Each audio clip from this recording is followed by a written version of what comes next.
When Jesus, who made the disciples get into the boat, the Bible says that when he decided to reveal himself to them was just before dawn. If the goal that God has is to comfort us, then this is a late appearance. But if God's goal is sometimes to change us, then it makes sense that he would show up late. Once upon a time, I taught a sermon called Trusting God's Timing.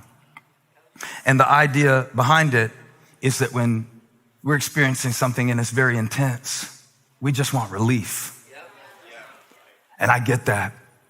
I mean, I'd be lying if I didn't tell you that there were times that I just wanted God to make stuff stop. And I just want to check with you real quick. Have you ever just wanted God to make it stop? Just make it stop. Just make it stop. God, I'll do anything. Just make it stop. God, I'm sorry about that thing I did when I was in 7th grade. Just make it stop. And I mean, it can be a heartbreak. It can be a lot of times a loss in your life and you just feel like you're hemorrhaging and hurting. God, just make it stop. In the King James version of Matthew chapter 14, it says that it was the 4th watch of the night when Jesus came to them. That's the very last one. That's 3 a.m. to 6 a.m., the 4th watch. And yet, interestingly enough, the Bible says he went on a mountain to pray. I've actually been to this site. And when our guide took us to show us the mountain that Jesus might have prayed on, do you remember how he left us up there for a moment? And he really tricked us because when he left us up there, he was designing to show us that the sea that the disciples were straining in was visible to Jesus from his prayer station the whole time. And he said, just because they didn't see Jesus didn't mean Jesus didn't see them.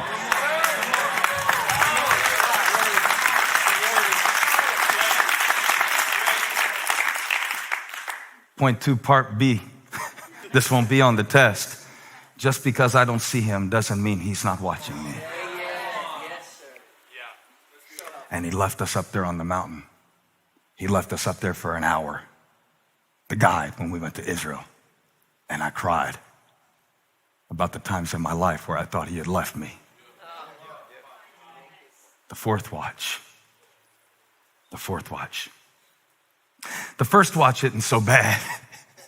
2nd watch. 3rd watch. I feel like we're in a moment right now, at least in our nation. I don't know exactly what it's like in your country. It feels kind of like the 4th watch right now. For a lot of us, not for all of us. The novelty has worn off of everything. Oh, when we first started going into quarantine, I was like, well, this is kind of cool. You know, life's slowing down a little bit. We'll have a little more family time. My quiver is full now. I've had enough family time to last me till my daughter is 40 and she's 9 right now. And I love my kids. But how about 4th watch faith? See, I've seen a lot of people with 1st watch faith, 2nd watch faith, 3rd watch faith. But God's timing is not designed to give us relief. So, if it's not designed to give you relief, what's it designed to give you? Revelation. Chris, I'm gonna run a lap. I'll be right back.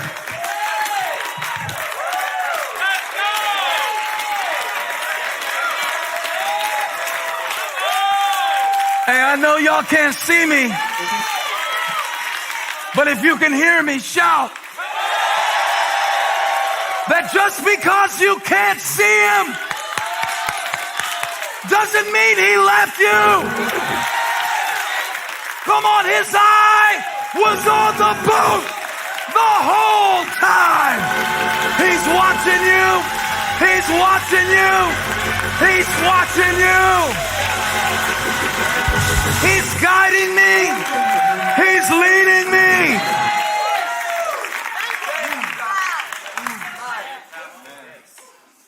So, it's interesting that God's timing. You know, our timing is usually allocated around when we think God should do things. And then we start, the longer it goes, this is just in my life, okay? So, you know, please send me a critical email if you found God to be different and your experience contradicts what I'm saying. I found that the longer I wait, the louder my what ifs get.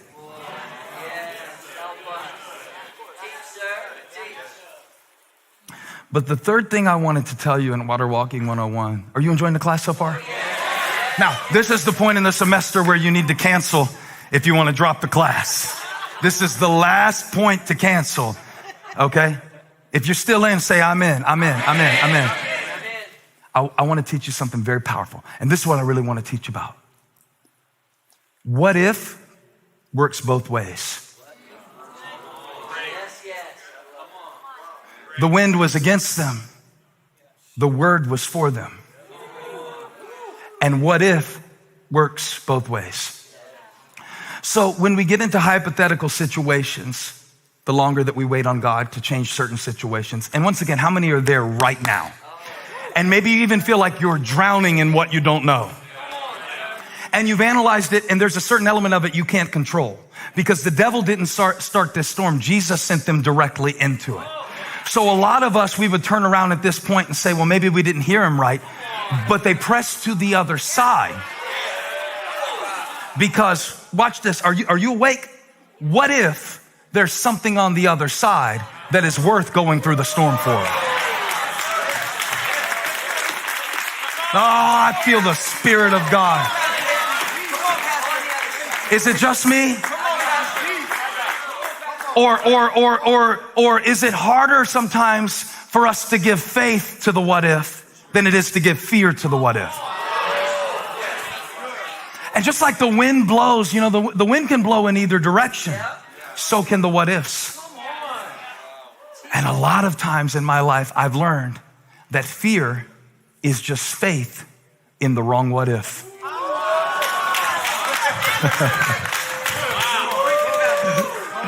So watch this. What if we fail? What if we don't? We're here with a lot of our staff. We had some training and I asked them to stay around and help me preach to you. And we told some of the stories, but we didn't tell all the stories about when we started the church. Holly was reminding me of one the other day where just as soon as we went to start the church, the resources that were supposed to be given for our salary were pulled back. And then somebody else was going to pay our insurance, and that got pulled back. Now, if my faith in God was contingent upon the conditions, I would have taken that as a sign that God didn't speak to me to start the church. But what if the wind is proof that what's on the other side is so significant that you have to push through to get there? A lot of us, we interpret the wind as an indication that we should turn back around and head home. But in this particular situation, Jesus said, I want you to go to the other side. Now here comes the wind. That represents resistance. For you, that may represent depression. For you, that might represent anxiety. We all go through different storms. And as I've taught from this pulpit before, comparing the size of your storm to my storm and the significance of my storm to your storm serves no purpose. The greatest thing about the passage is that Peter didn't even really express faith. He just considered possibility. And I'm going to show you this.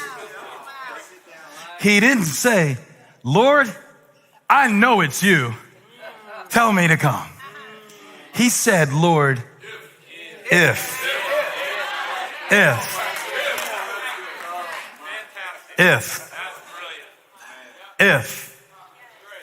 What if? What if works both ways? What if can make you give up? What if can make you freak out? or what if can make you step forward.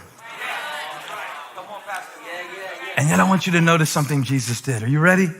This is where it gets good. This is where it gets good. He said, if it's you, give me a word. And Jesus took him really literally. He gave him one word.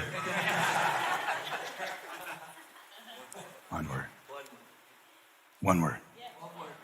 One word. Did you see it in the text?